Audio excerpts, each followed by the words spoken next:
Jadi ini sebenarnya lanjutan dari pertemuan kemarin, kita udah bahas masalah apa itu literature review, fungsinya seperti apa. Mungkin akan kita skip beberapa slides karena kita udah bahas pada pertemuan sebelumnya. Oke, kita udah masuk ke theoretical framework sepertinya. Nah, kita udah bahas masalah theoretical framework, apa aja yang perlu dibahas.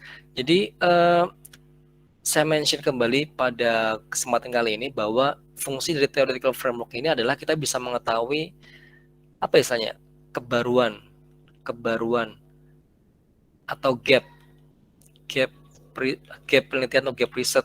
Intinya adalah kalau kita melakukan penelitian itu kan sebenarnya kita pengen melakukan penelitian yang belum pernah dilakukan oleh orang sebelumnya kayak gitu kan.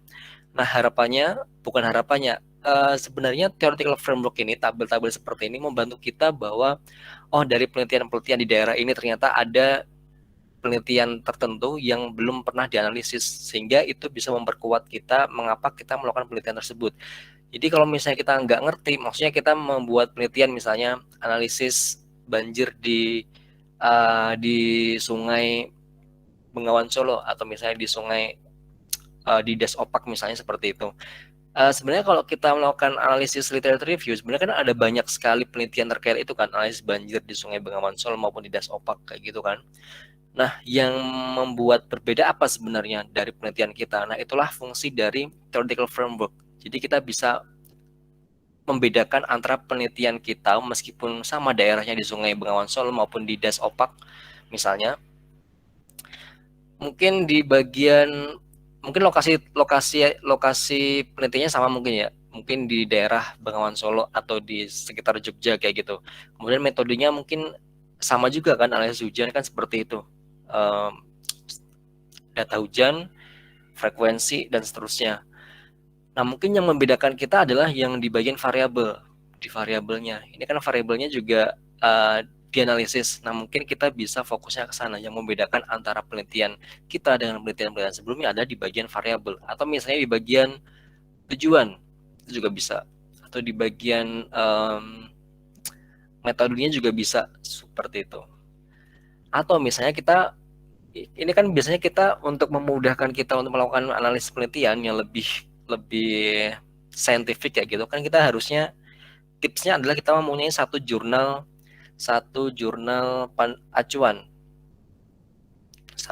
acuan.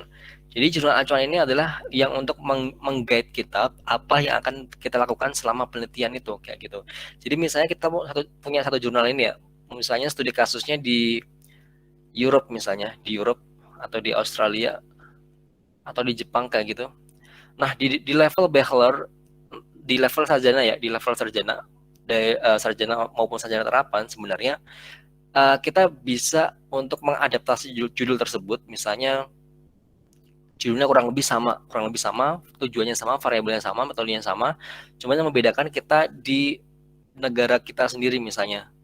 Sebenarnya itu di level kita nggak masalah kalau misalnya mau melakukan adaptasi penelitian dengan cara seperti itu. Yang membedakan adalah di lokasinya. Jadi nanti tinggal dipilih kira-kira kebaruan risetnya apa, gapnya apa, yang perlu dimention ketika apa istilahnya kita memilih judul tersebut yang akan kita bawakan sebagai penelitian kita di tugas akhir kayak gitu. Nah, oke, dari situ kita baru bisa merumuskan research problem, permasalahan penelitiannya apa, entah itu dari segi variabel, tujuan, metode, lokasi, dan lain-lain. Dan harapannya dari research problem ini kita bisa tahu sebenarnya kita itu mau ngapain sih sebenarnya. Nah, dari situ kita bisa menentukan prosesnya itu akan bergantung pada expertise kita di bidang apa, entah itu kalian nanti memilih bidang transport, geotek, struktur, manajemen konstruksi, dan lain-lain. Kemudian terkait pengetahuan itu. Jadi kan sebenarnya selama kita kuliah kan kita membahas atau mempelajari banyak bidang gitu kan di bidang sipil. Nah, yang berhubungan sama tugas akhir kita itulah yang akan membantu kita untuk mensupport yang namanya literature review atau dasar teori di bab 2 biasanya. Biasanya kalau misalnya kita udah tertarik atau interested terkait particular field, kalau misalnya kita baca suatu jurnal atau paper kayak gitu, itu lebih gampang untuk mengikutinya kayak gitu. Kemudian kita bisa memahami the issues to be examined sama the extent of focus to be predetermined.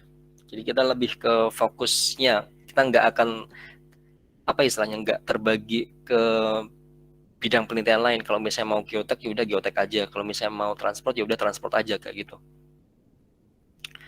Oke, mengapa kita perlu melakukan formulasi research problem? Oke, yang pertama kita ingin menentukan research methodology nantinya, yang nanti kita bahas di bab 3. Nah, kemudian research problem serves as the foundation of a research study, jadi itu sebagai dasarnya. Jadi kalau misalnya sebuah, bangunan kayak gitu kan, sebuah bangunan, biar memperkokoh bangunan ini, biar tegap berdirinya adalah dia punya foundation atau fondasi di sini. Nah, yang kalau misalnya kita analogikan seperti penelitian yang dinamakan research problem, itu adalah fondasinya di sini. This is the research problem, permasalahan penelitian. Oke, jadi sebenarnya prinsip dari penelitian ini kan apa ya istilahnya? Sometimes kita udah tahu apa yang pengen kita cari dan bagaimana cara melakukannya kayak gitu. Cuman kalau di bidang kalau misalnya ditulis secara saintifik, kita nggak bisa hanya ketika kita melakukan analisis hujan kita pakai data hujan ini, kemudian metodenya ini dan seterusnya. Nah, sebenarnya kita kan perlu dasar teori. Maksudnya adalah kenapa kita memilih dasar teori itu? Kenapa kita memilih permasalahan itu? Kenapa kita memilih tujuan itu kayak gitu? Dan itu semuanya harusnya berdasar pada theoretical framework. Karena kebanyakan biasanya bab 2 atau studi pustaka kita biasanya kan copy, kemudian paraphrase, kemudian tanpa melakukan sitasi biasanya kan. Seharusnya karena itu adalah teori yang bukan milik kita. Ketika kita melakukan analisis hujan, kan kita biasanya lihat dari entah penelitian siapa kayak gitu, tapi biasanya di studi pustaka yang kita tulis kita nggak mencantumkan itu dari mana rumusnya. Kayak misalnya rumus Gumbel, kemudian log persen 3, itu kan sebenarnya rumus yang universal digunain kayak gitu kan. Sebenarnya kita nggak bisa serta-merta cuman ngasih rumus, ini rumus Gumbel, kemudian kasih angka 1, ini rumus Gumbel, kasih angka 2 tanpa menyebutkan sitasi. Jadi secara saintifik that's still masih ada errornya yang perlu diperbaiki kayak gitu. Jadi research problem atau penelitian itu perlu digarisbawahi bahwa what to find out about itu tidak sama dengan what you think you must find. Gimana ya penjelasannya itu? Jadi research problem, permasalahan penelitian itu bisa membatasi kita tuh pengen meneliti apa sebenarnya, tujuannya itu seperti apa.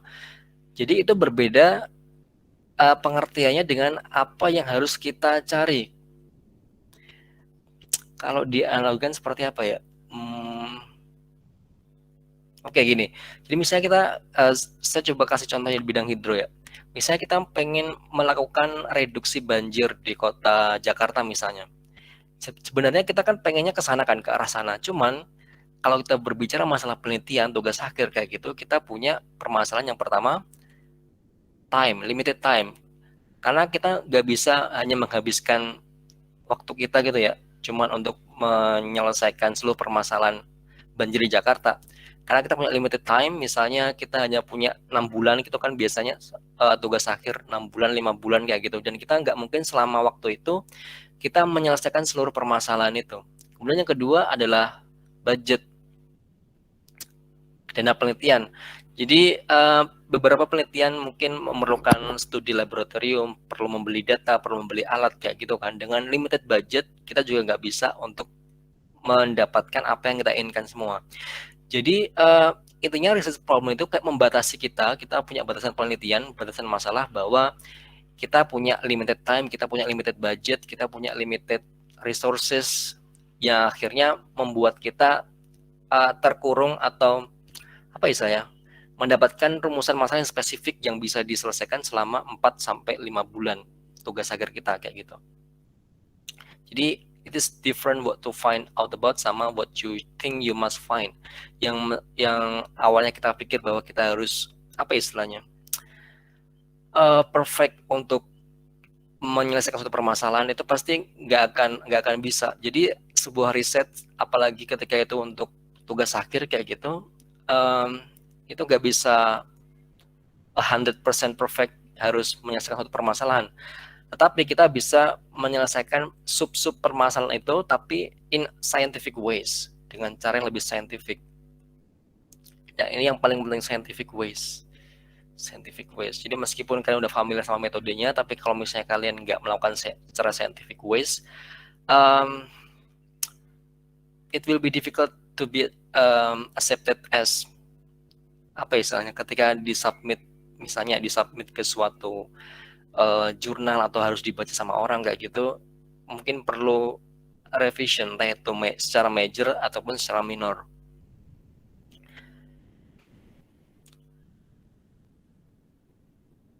Okay, a good research problem is the research value of a problem, feasibility of a problem accordingly to researchers' qualification.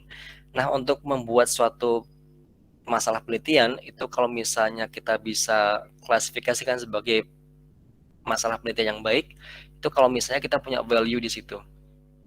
Nilainya apa di situ? Kita kan nggak mungkin cuman analisis X, analisis Y, dan seterusnya. Jadi kita perlu tahu bahwa value-nya mungkin bisa berkontribusi, intinya contribution kepada stakeholders, kepada masyarakat, kepada pengetahuan. Jadi value di situ. Kita nggak cuman misalnya analisis X, analisis Y pakai metode ini, tapi fungsinya apa kayak gitu. Jadi kalau misalnya ada judul seperti analisis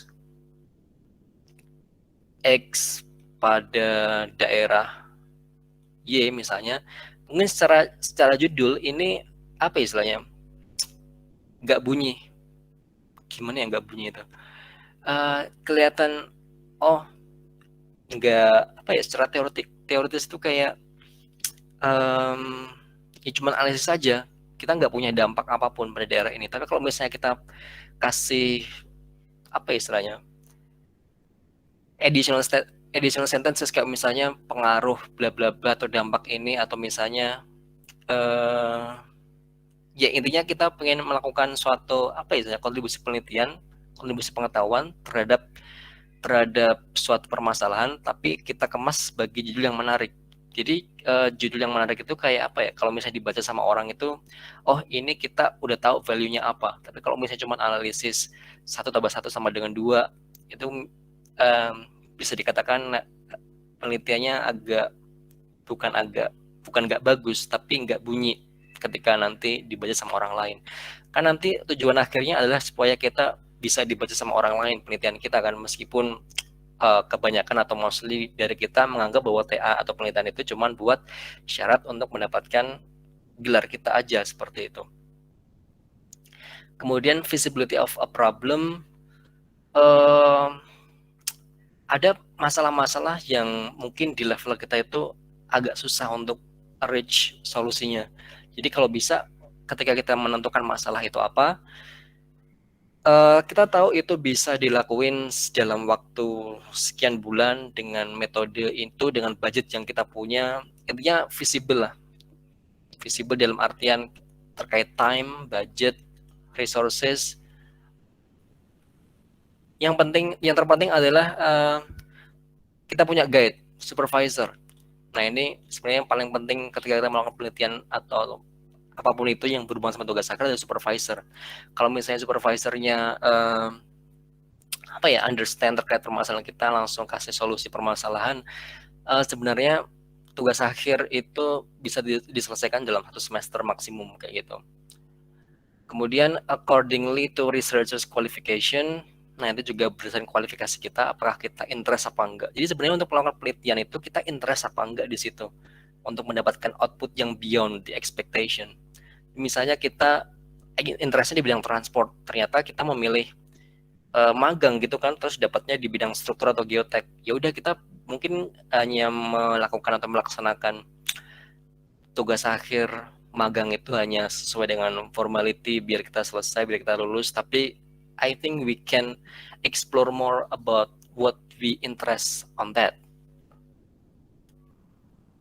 Ya, tapi itu personal freedom ya, kebebasan pribadi mau memilih seperti apa. Oke, nah kemudian sources-nya, kapan kita bisa memilih suatu research problemnya itu bisa berdasarkan orang. Jadi kita bisa mengamati orang-orang, bisa mengamati orang-orang, bisa mengamati permasalahan, bisa mengamati dari program-program yang tersedia, sama fenomena-fenomena yang terjadi di alam. Oke, consideration tadi kita udah bahas terkait kapan kita harus, kenapa kita harus memilih permasalahan itu, topik itu. Yang pertama sebenarnya interest, kita harus interest di situ. Walaupun kita nggak interest juga bisa sih sebenarnya, dipaksa aja, ntar juga selesai sebenarnya. Kemudian magnitude, kemudian konsep, level of expertise, relevance, availability of data. Nah ini datanya di sini juga penting, sama ethical issue. Oke, nah ini kita nggak terlalu bahas detail terkait qualitative research karena maybe mostly atau kebanyakan atau mungkin semuanya nanti jarang atau mungkin nggak pernah melakukan qualitative research. Jadi qualitative research itu lebih ke apa istilahnya? Survei, kuesioner dan lain-lain. Dan untuk permasalahan apakah qualitative research itu bisa dijadikan sebagai TA atau proyek penelitian, sebenarnya bisa-bisa aja. Cuman biasanya beberapa dosen, mungkin beberapa supervisor itu menganggap bahwa untuk tugas akhir anak-anak teknik sipil biasanya lebih ke kuantifikasi, hitung-hitungan, analisis, pemodelan dan lain-lain. Cuman it's possible sebenarnya untuk tugas akhir di bidang qualitative research. Jadi kita cuman isi kuesioner, kemudian wawancara dan lain-lain. Tapi beberapa topik penelitian itu biasanya agak susah untuk dipaksain untuk ke qualitative research. Cuman bisa, possible, nggak impossible.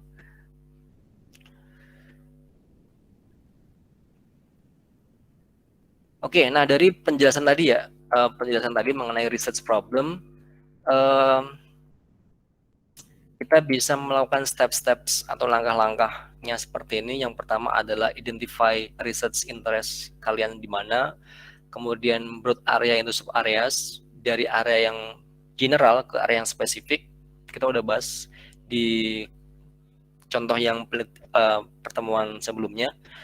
Kemudian pilih yang the most interest, yang paling kalian tertarik itu di bagian mana, masuk ke research question, baru ke tujuan, kemudian double check apakah yang kita lakukan ini udah pernah dibahas orang lain atau belum. Kalau misalnya udah, kita bedain di mana gapnya atau kebaruannya dengan cara theoretical framework yang sebelumnya kita bahas.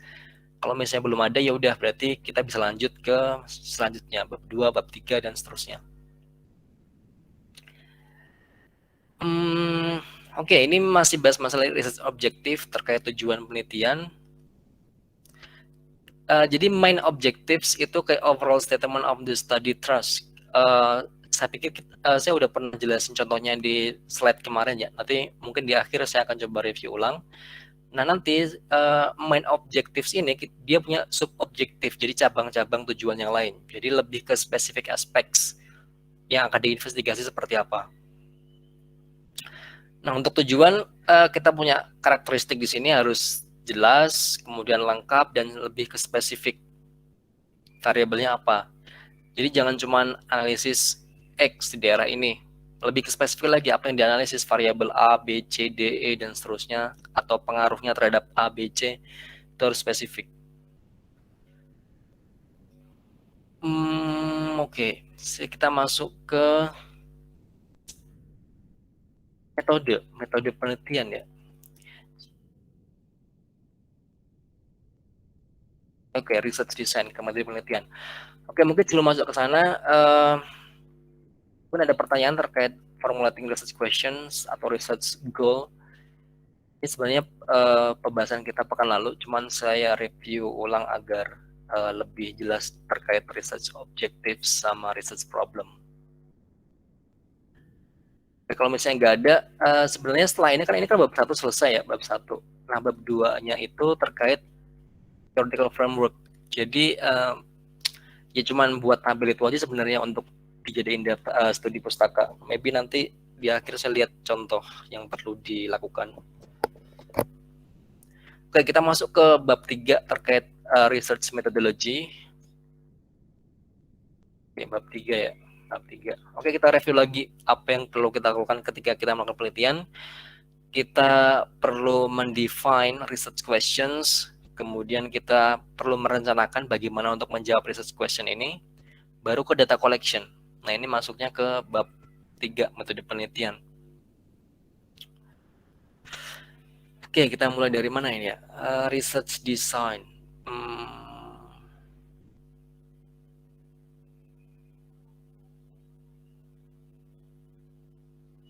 BTW ini mata kuliahnya bahasa Indonesia tapi slide-nya bahasa Inggris. Oke, kita bahas per slide saja kali ya. Nanti saya translate ke bahasa Indonesia. Oke, jadi research design atau desain penelitian itu adalah apa istilahnya ya? Bisa dibilang sebagai arwahnya penelitian. Jadi kalau misalnya research question atau research goal tadi adalah seperti otak awalnya, pondasi dari suatu bangunan kayak gitu. Nah, research design adalah seperti arwahnya. Jadi kalau kita nggak kayak apa ya istilahnya? Kayak living creatures atau manusia-manusia yang ada di gedung itu. Jadi kayak ya kehidupannya lah. Jadi kalau misalnya kita nggak punya research design, gedung itu seperti gedung mati, gedung tua, atau gedung yang nggak berpenghuni kayak gitu. Nah, research design adalah yang membuat gedung itu live, punya kehidupan. Nah, harapannya untuk research design kita bisa melakukannya sebentar.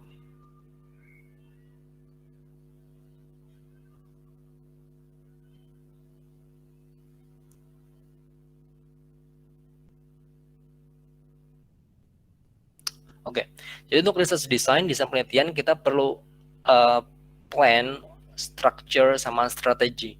Karena metode penelitian ini adalah yang menentukan nasib tugas akhir kita, nasib penelitian kita, metode penelitian. Karena di metode penelitian ini nanti kita ada timeline atau time framework yang perlu apa ya istilahnya, harusnya adalah mahasiswa sama supervisor harus setuju, harus disiplin terhadap timeline yang disepakati agar mereka sesuai dengan deadline yang disepakati mau selesai kapan gitu. Kalau misalnya mau selesai 2 bulan, kalau misalnya dari metode penelitiannya oke, sebenarnya nggak masalah kayak gitu, 2 bulan. Jadi sebenarnya apakah tugas akhir penelitian itu bisa diselesaikan selama 1 bulan 2 bulan? Jawabannya adalah possible. Tergantung research design yang mau kalian desain seperti apa. Tapi itu bergantung pada resourcesnya, datanya, tergantung pada kalian. Kan maybe tiap orang kan beda-beda kesibukannya kan, mungkin ada yang punya kesibukan lain, akhirnya belum bisa fokus 100% terhadap tugas akhir. Cuman kalau misalnya emang udah fokus cuman buat tugas akhir, kemudian resource-nya oke, resources, saya pikir 1 bulan 2 bulan untuk level sarjana terapan bisa. Kemudian procedural plan that is adopted by researchers to answer questions validity, objectively, accurately, and economically. Jadi rencana prosedural yang akan kita adopsi ya sebagai metode penelitian kita itu kita dapat menjawabnya secara valid, secara objektif, secara akurat, dan secara ekonomis. Kemudian apa fungsi dari research design sebenarnya? Nah, sebenarnya kenapa kita harus ada desain penelitian seperti itu? Yang pertama, kita mau mengembangkan atau mengidentifikasi dari procedures yang akan kita lakukan selama penelitian itu. Nah, kemudian dari mana kita bisa mengetahui apa yang harus kita lakukan, prosedurnya seperti apa, metodenya seperti apa? That's from our needs to support them critically from the literature review. Jadi pernah kita bahas di pertemuan sebelumnya bahwa literature review adalah suatu proses yang tidak hanya selesai di bab 2, tapi di bab 3, bab 4, dan seterusnya itu pasti ada literature review. Sama ketika kita melakukan metode penelitian, kita pengen menentukan prosedurnya seperti apa, nah itu kita masih perlu literature review. Kemudian ensure the quality of the procedure in terms of validity, objectivity, and accuracy of answers to research questions. Jadi kalau misalnya kita mendapatkan jawaban dari research question kita, misalnya jawaban 1+1 sama dengan 4 misalnya, tapi kalau misalnya kita menjawab itu sesuai dengan research design, dari segi literature review, kemudian metodenya valid, kemudian secara objektif, sebenarnya ini adalah jawaban yang apa istilahnya tidak salah. Jadi 1+1 sama dengan 4 itu tidak salah, asalkan kita punya research design bagaimana menjawab pertanyaan ini. Nah kemudian nanti di pembahasan mungkin ada banyak ini ya, ada debate kenapa bukan 2, kemudian mungkin yang salahnya di mana kayak gitu. Itu kita bisa bahas di discussion, pembahasan kayak gitu.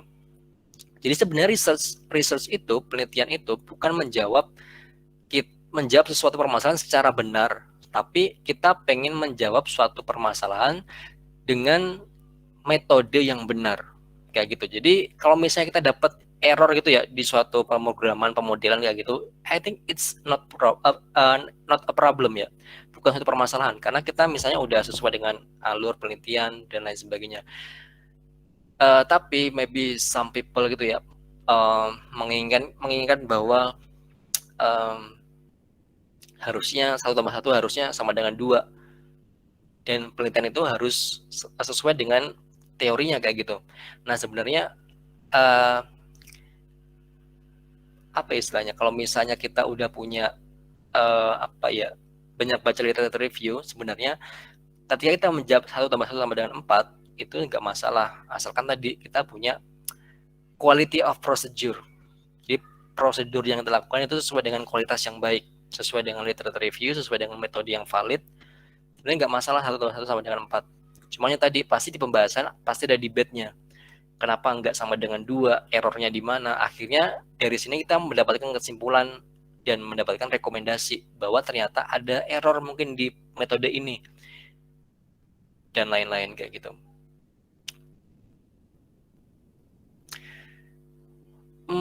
Apa yang perlu kita kerjakan ketika kita melakukan research design penelitian? Jadi yang pertama adalah who will constitute study population, terkait siapa, mungkin objek penelitian kita, atau mungkin orang-orang atau pihak-pihak yang mungkin bisa membantu resources kita, data-data penelitian atau instansi terkait kayak gitu.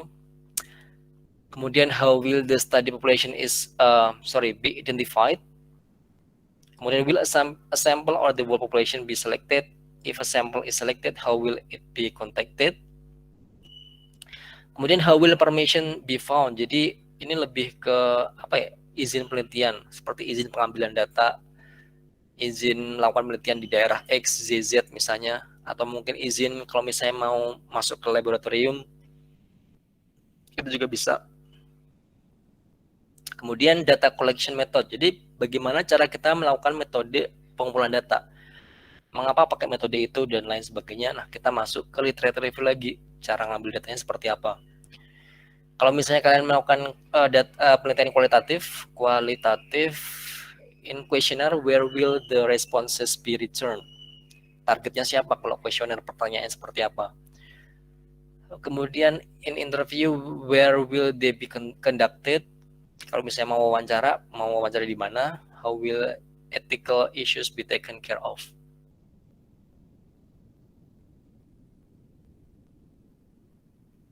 Oke, jadi fungsi akhir dari research design, kenapa kita perlu melakukan banyak informasi ini adalah it is important to select a study design that helps to isolate, eliminate, quantify the effects of different sets of variable.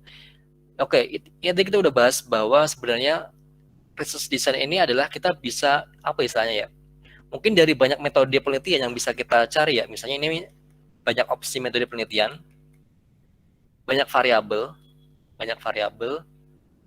kemudian banyak metode modelnya, programnya ada banyak,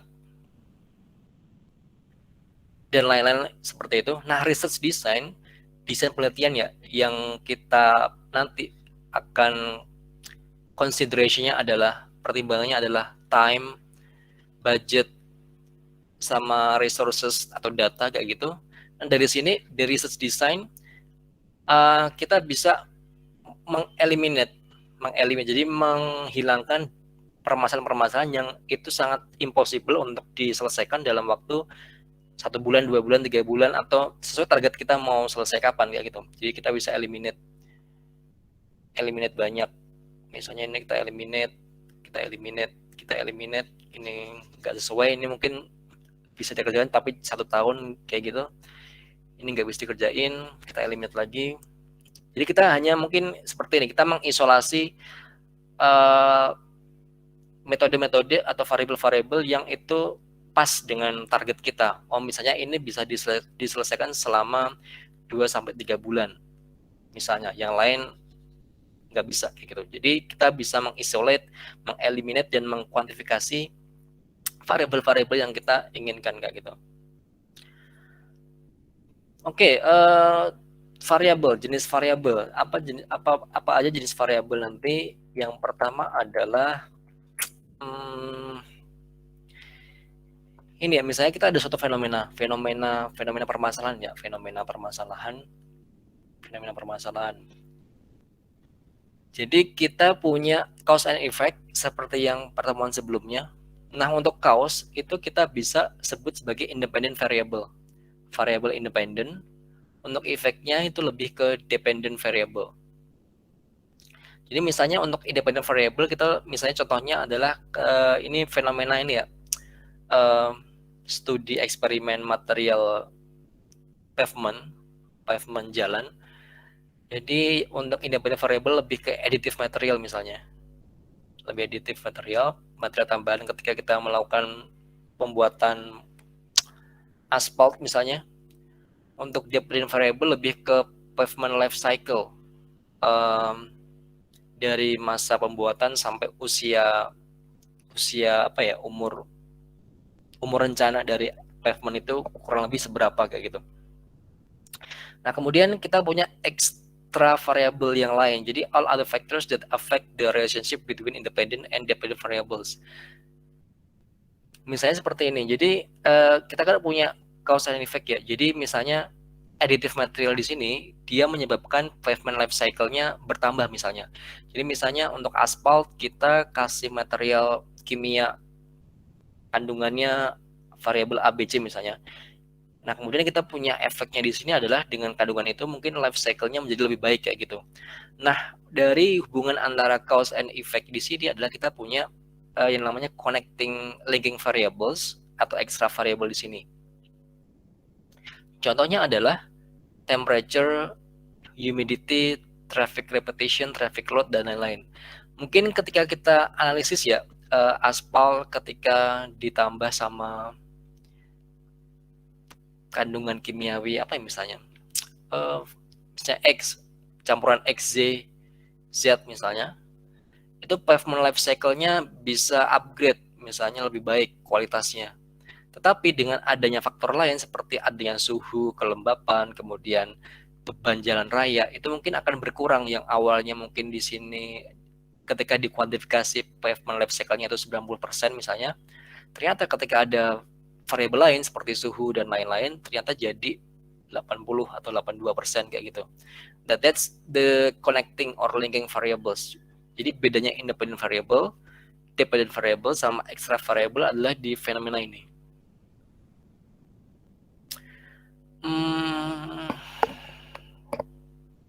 Oke, maybe ini kita bisa skip, masih sama terkait variabel-variabel. Mungkin kita langsung ke contoh jenis study design. Oke. Jadi intinya di slides ini kita masih bahas masalah jenis variabel. Cuman secara garis besar variabel-variabelnya ada independent, dependent, sama extra variable. Harapannya sih ini udah pernah dijelasin sebelumnya di materi-materi awal terkait variabel. Oke, untuk jenis penelitian kita bisa pilih kuantitatif sama kualitatif. Nah, kemudian biasanya kita lebih fokusnya ke kuantitatif instead of the qualitative. Jadi ini lebih more study designs, lebih banyak desain penelitiannya, lebih spesifik. Biasanya untuk kuantitatif lebih well structured, kemudian kita perlu melakukan tes validitasnya. Misalnya kita bikin model atau analisis, kalau di bidang hidro mungkin analisis banjir gitu kan. Berarti kan kita perlu tes validitasnya ataupun model valid apa enggak dengan kondisi di lapangan. Kemudian define and recognize. Oke, ini kualitatif itu mungkin kita nggak perlu bahas. Kita bahas masalah kuantitatif. Jadi untuk fokus research-nya itu lebih to ensure the accuracy in measurement and classification. Jadi research fokus dari kuantitatif adalah dia lebih ke apa ya istilahnya? Meyakinkan bahwa pengukurannya atau cara metode penelitiannya itu sudah sesuai dengan prosedural dan keakurasiannya bisa dipertanggungjawabkan.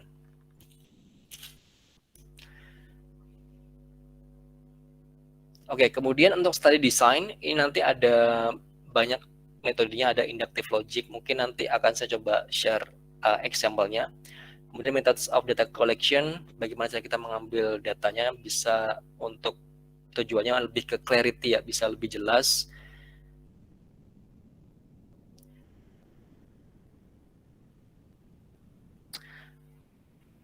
Oke, untuk desain penelitian secara kuantitatif, kita punya 3 jenis perspektif. Yang pertama ada number of context with the study population, ada based on reference period of study, sama based on nature of the investigation.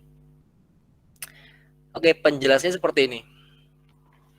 Jadi untuk study design based on number of contact ya, berdasarkan dari jumlah hubungan variabel. Jadi yang pertama di sini kita punya cross sectional studies, penelitiannya jenis cross sectional. Nah ini kebanyakan lebih ke social science, jadi kita nggak akan bahas banyak di situ. Kita juga punya before and after studies, jadi ini lebih ke menggambarkan atau mengamati suatu situasi atau fenomena atau problems kayak gitu. Ini kayak misalnya apa ya? Kayak tadi di mana tadi ya? Nah ini, jadi misalnya kita mengamati kondisi existing pavement cycle dengan aspal yang biasa digunakan itu kurang lebih seperti apa. Nah ketika ditambah additive material itu kondisinya seperti apa skenario-nya. Jadi kurang lebih contohnya seperti itu, before and after study. Nah ini bentuknya seperti ini, jadi study population. Ini juga bisa apalagi gak misalnya study population. Ini kan berdasarkan waktu ya. Contohnya adalah ini aja limbah pencemar. Jadi misalnya kita punya danau gitu kan, Misalnya di bulan Januari kita tes terlebih dahulu berapa kandungan pH, COD, BOD, TSS gitu kan. Nah, kemudian kita akan melakukan tes lagi di bulan Maret atau di bulan Juni. Nah, di sini selama time ini kan ada banyak eksternal variabel kan. Misalnya ada hujan, ada tambahan limbah yang masuk. Jadi additional substances. Atau misalnya ada faktor suhu, kelembapan dan lain sebagainya. Nah, ketika di bulan Maret atau Juni ini dilakukan analisis, apakah pH ini naik atau turun, ini COD naik atau turun kayak gitu. Nah, itu yang dinamakan before and after studies. Apa sebenarnya yang ingin kita analisis? Apakah dari faktor adanya hujan ketika masuk di sini limbahnya bisa berkurang atau enggak kayak gitu. Contohnya seperti itu.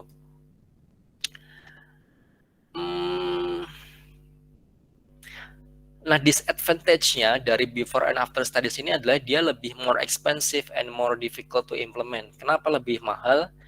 Karena kita berhubungan sama waktu.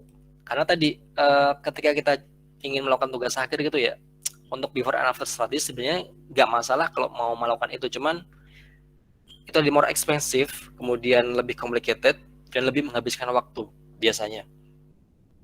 Jadi ini lebih ke, kalau misalnya ini penelitiannya jangka panjang, 1 tahun 2 tahun, itu bisa pakai before and after studies. Oke, kemudian untuk longitudinal studies itu to determine the pattern of change in relation of time. Jadi lebih ke menentukan perubahan pola berdasarkan waktu. Oke, contohnya seperti ini. Ini lebih kayak tadi sebenarnya, cuman ini apa istilahnya? Secara periodik. Jadi misalnya kita mengamati limbah pencemar TSS di sini, TSS BOD kayak gitu, di jam 7 misalnya. Kemudian di jam 9 kita kasih pengamatan lagi, di jam 11 kita pengamatan lagi, di jam 16 kita kasih pengamatan lagi. Nah, dari sini mungkin grafiknya di sini kandungan TSS. Kalau misalnya ini kandungan TSS ya, ini TSS, ini jam. Ini kan pasti gini. Kayak gini. Kenapa seperti ini? Mungkin ini jam 7 ya, jam 7. Ini jam 9. Ini sampai jam 16 misalnya. Kenapa tinggi jam 9? Nah, ini kita perlu selidiki. Nah, ternyata ketika kita observasi ternyata terkait ini kenapa tinggi, ternyata banyak limbah rumah tangga yang masuk ketika aktivitas pagi, habis cuci baju, habis cuci piring, habis mandi atau habis ngapain kayak gitu kan, limbah rumah tangga banyak yang masuk ke drainase. Akhirnya karena sistem komunalnya nggak baik, masuknya ke danau kayak gitu, sehingga limbah pencemarannya jadi tinggi. Itu terkait studi longitudinal studies ya, terkait interval between data collection. Kemudian ada juga jenis retrospektif. Jadi ini lebih ke investigasi fenomena, situation, problem, sama issue in the past. Lebih ke past. Jadi misalnya seperti ini. Nah, ini lebih ke analisis hujan misalnya. Analisis hujan. Itu adalah jenis retrospective studies, karena kita di sini kan ngambil data tapi kita pakai recall atau secondary datanya dari misalnya kita pakai tahun 10 tahun kan, 10 tahun 20 tahun gitu kan, 2000 sampai 2020 misalnya. Itu kan data yang udah ada di masa lampau, terus kita pengen analisis di masa sekarang kayak gitu. Itu retrospektif. Kemudian untuk perspektif adalah sebenarnya sama, fenomena yang terjadi, situasinya seperti apa, problem seperti apa, tapi in the future. Oke, jadi misalnya kita punya data collection-nya itu hari ini, tapi kita pengen tahu efeknya itu nanti apa di masa mendatang, di future-nya. Misalnya apa ya? Misalnya adalah ini ada contohnya, the effect of new scheduling system on project cost efficiency. Jadi misalnya di sini kita bisa melakukan estimasi penjadwalan proyek yang baru, sistem yang baru. Nah, bagaimana efeknya di pekerjaan-pekerjaan proyek terkait project cost efficiency di masa mendatang, kayak gitu. Itu lebih ke future prediction atau estimation. Kemudian ada juga yang retrospektif, prospective studies. Jadi itu gabungan antara masa lalu sama masa mendatang. Jadi kita hari ini di sini, tapi kita masih pakai data tahun-tahun yang lalu, tapi kita juga pengen memprediksi yang akan datang seperti apa. Nah, ini kita bisa pakai contoh apa ya? Is there an example?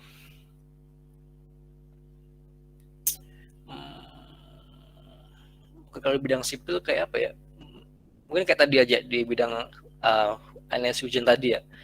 Analisis hujan di sini. Analisis hujan. Ini data-data hujan yang kemarin 10-20 tahun. Nah, kita mau melakukan prediksi misalnya. Mungkin prediksi apa ya misalnya? Bisa prediksi kualitas air. Bisa prediksi kualitas bangunan air, misalnya bangunan air. Bisa performa apa ya misalnya? Performa bendungan misalnya.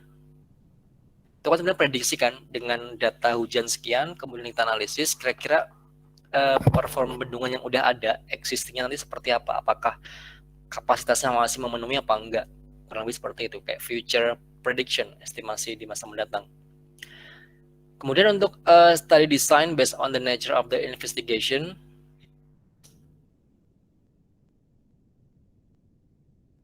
kita punya eksperimental. Nah, ini kebanyakan kalau kalian ambil bahan atau transportnya di bidang bahan juga, di bidang aspal kayak gitu. Nah, kurang lebih seperti itu. Misalnya, the effect of the temperature on pavement mix design. Apa pengaruh suhu terhadap mix design pavement.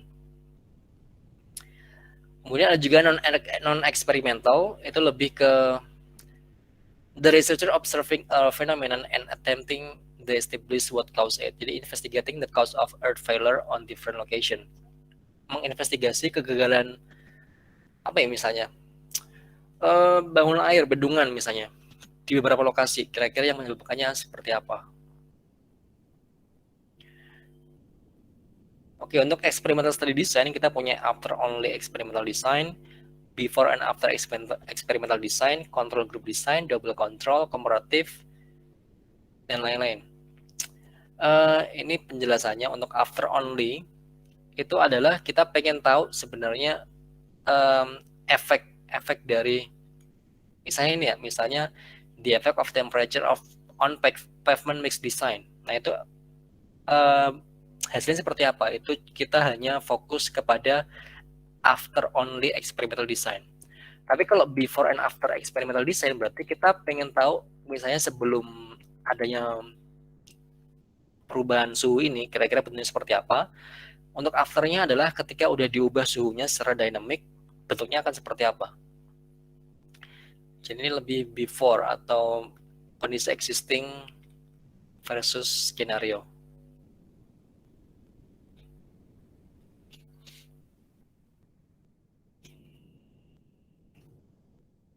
Ada juga control group design, itu lebih ke banyaknya variabel sebenarnya sih.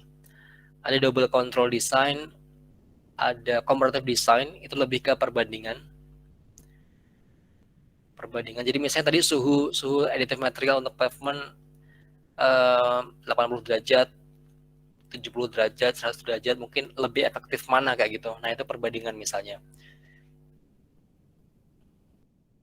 Oke, I think that's the last. Saya review kembali ya. Saya review kembali terkait jenis-jenis penelitian nanti. Kita hanya punya tiga ya. Hanya punya tiga. Based on number of contacts, based on reference period of study, based on nature of investigation. Number of contacts kita punya cross section, before and after. Apa lagi ya? Longitudinal. Itu aja untuk yang bagian ini. Number of contacts. Kemudian kita punya reference period of study. Kita punya tadi retrospektif, prospektif, retrospect. Udah, itu tiga itu. Jadi kita di sini tadi punya